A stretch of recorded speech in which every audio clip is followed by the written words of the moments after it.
or just pick up your bags and go somewhere else. So, starting with the question of what should I do in this summer? How can I actually, just choose, decide what should I be doing? Should I be taking a summer semester? Should I be working, getting some money, or should I be going and spending my money elsewhere? Yeah. I think that's. I'm sorry. You want to say? Actually, a good travel, a good vacation needs a good travel, and a good travel needs a good planning. So it needs a good planning. So today's episode we'll be discussing how to plan for a good trip, which can make your vacation a blast and good one. Well, how did you actually decide? Why did you in this talk? Why did you decide? I'm gonna travel. Why didn't you decide, for example, staying home and working, or maybe taking a summer semester, studying and whatever? I think that should be decided before the vacation even begins, because when vacation comes, it's like it's action time. You have to do it fast to enjoy the vacation to the most. But actually, if you're planning to go somewhere, abroad or somewhere, you have to book and buy your tickets and whatever, so you can actually fly elsewhere, be it to the west or to the east, to Korea or Japan, China, or to the west, to the UK or to Sweden, for example, or anything. You have to plan, just for some time, 3 months or 2 months ahead. You want to get a good price, on the tickets, and you want your booking to be good and everything, so you'll be planning everything. But I don't think that it's absolutely essential to plan for everything, because right now summer's came, and I actually haven't planned for anything. The only thing I know that I'm going to be doing is working. So that's it.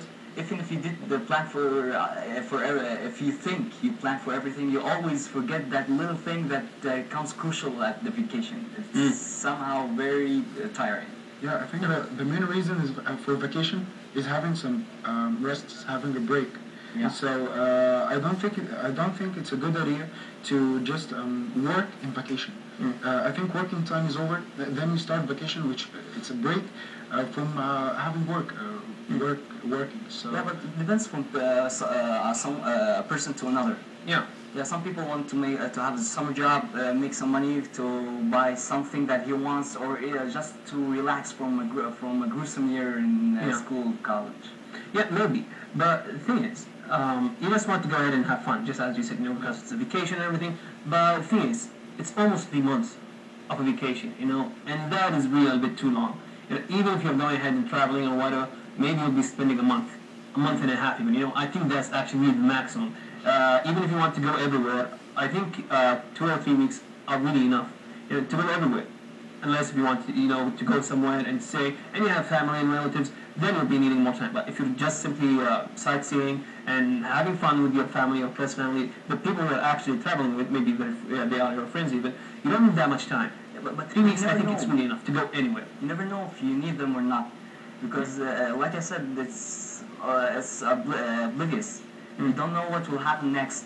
Yeah, I know. Yeah, if you're planning, like you said, for 2 or 3 weeks, maybe he's plane weather problems, plane delays. They never know. Well, problems should go a little bit early than you have planned for. Okay, so let's say for example, I'm planning to go to China. Okay, so basically what I want to do is know a little bit more about their culture, their traditions, and everything beforehand, and of course book and make some kind of plan. If you know somebody already there, it will make it even easier. So basically you have to plan maybe with some kind of agency, if you actually, because official agency, because these people can't actually be trusted. You can't really go there and then wait for somebody or look for somebody, and they'll be like, okay, I'll be your travel agency, and they'll just rip you off. So the only thing you can do is, just prepare for a good time, where you'll be staying, the kind of hotel that you want to go to, and simply trying to visiting everything. If you want to go, for example, to go sightseeing, you have to know the kind of places that you actually want to go to. Not only going, okay, everything will be fine, I'll just go and have some free time and that's it. That's not really how it goes. Because we know a lot of our friends actually go anywhere and they'll be like, okay, we simply want to go there. Okay, you'll be going there, then what? I'll just go there. Unexpected. No, it's not only the unexpected, you have to know what exactly you want to do. For example, if you do want to go to Turkey. No, it's like only like having plan B. If something, like I said, if something goes wrong, just prepare for what happens next. Like if you have a shortage in money, what would you do? Or you're stuck in the middle of nowhere. You don't know the road. You just have to prepare yourself.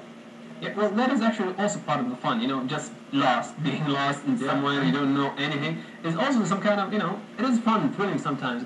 An extended time of it, of course, can be tiring. So preparing yourself is a part of this episode, part of today's episode topics.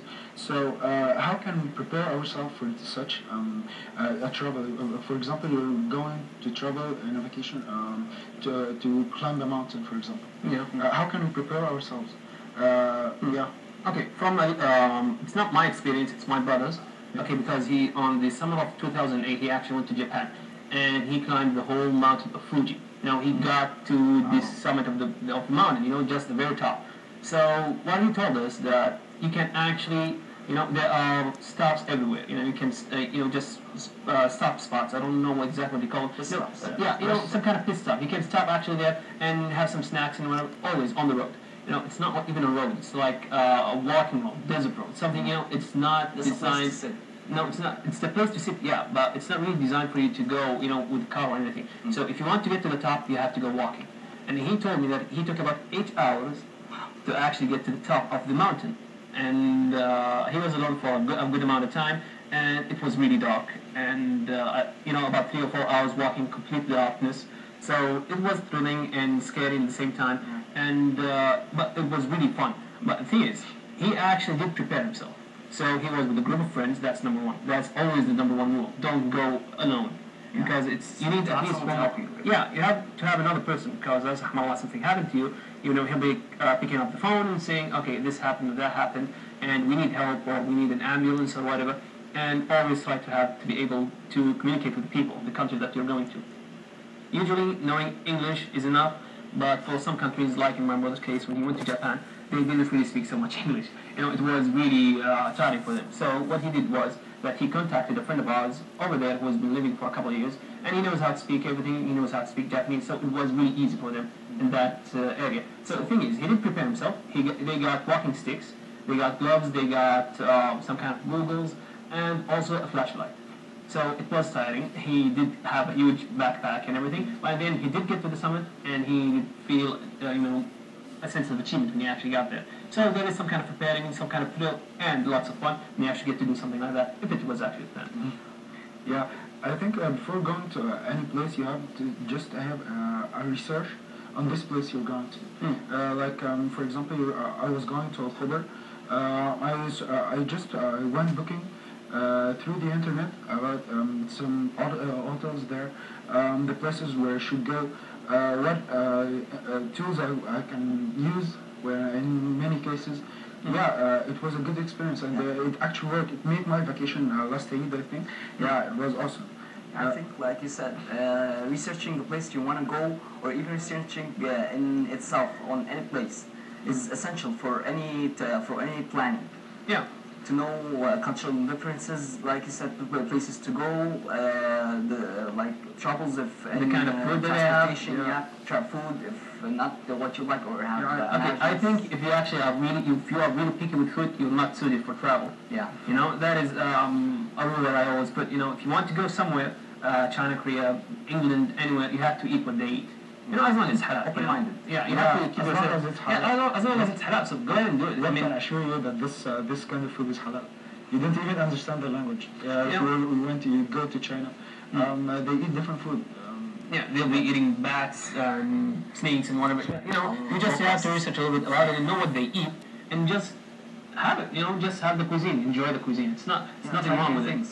Yeah, try new things. I mean, if you want to travel, you want to try new things. So basically, I do want to throw a question over there. Are you guys picky with food, or whatever is on the table is okay? Actually, whatever is on the table, I may have some picky choices, but in the end, you just have to deal with what you have. Actually, I pick what's on the table as long as it's halal, and it's suitable to be eaten, edible.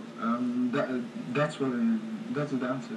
Well, for example, would you eat bats? You know that there are some kind of bats that eat vegetables, other, that eat burgers and whatever. But, as long as it's something good, usually it means that you can eat it. If it eats grass, bugs even sometimes, I guess. So you can just go ahead and eat. So you do eat bats, because it is a custom, I think, in some parts of China, that the guest who comes to any house should be served a soup of bat and with the head of the bat in it. Yeah, so that's like if you're the honorary guest,